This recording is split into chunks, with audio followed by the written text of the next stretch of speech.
Hi everyone, welcome back to Falcon's House. I ran a second 5K race 2 weeks after my first. Since my TicWatch died and I am committing myself to running more, I upgraded to a Garmin Forerunner 935. It provides a lot more data as well as built-in training plans. I wasn't planning on running a second race so closely to the first, but I wanted something with a better weather for my personal record. Unlike the last race, which was 32 degrees with 15-mile-an-hour winds, this one started out at around 40 degrees and increased to about 45 and only 5-mile-an-hour winds. Still a little colder than ideal, but a lot better weather.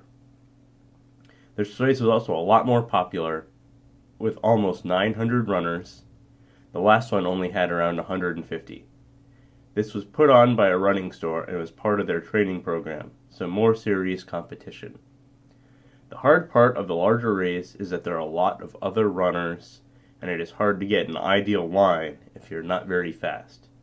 I started near the back and was able to weave myself up past the walkers, where there were 4 or 5 other runners that were roughly the same pace, and I stayed with that group for most of the race. This course was more or less a 2-lap oval, with the first lap being 1 street longer than the second. By the time I was finished with my first lap, the top runners were finishing the whole race. The best new data that I was able to get from the watch was cadence. Using this, I am able to determine what portions I actually walked and what I ran. Being able to run the whole thing should take minutes off my time.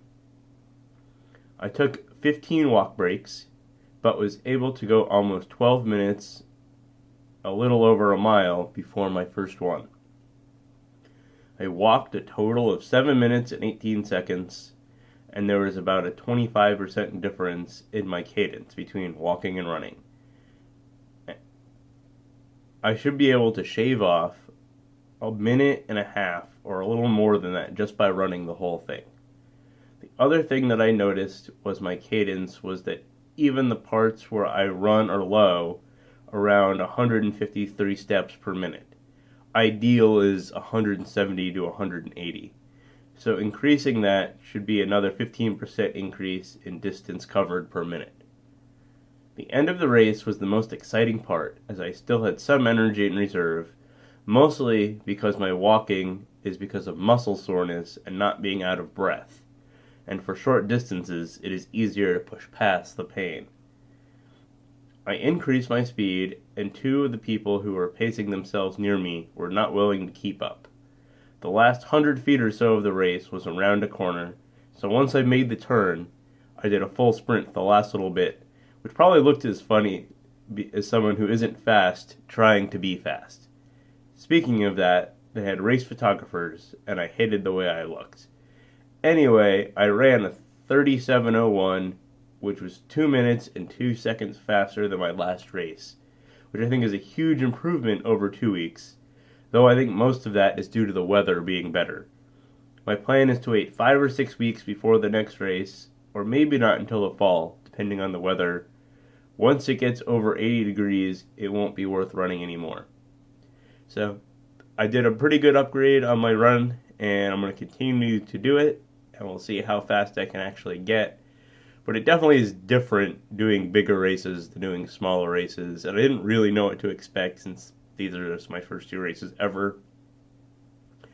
It definitely is harder with the more runners out there. You're like in bigger packs. It's really harder to get to where you need to be. And you don't really know exactly what times go where. I think something with actual corrals would be really nice, where I could be segregated by time up front. Well, that's it for now. Thanks for watching. Please like and subscribe.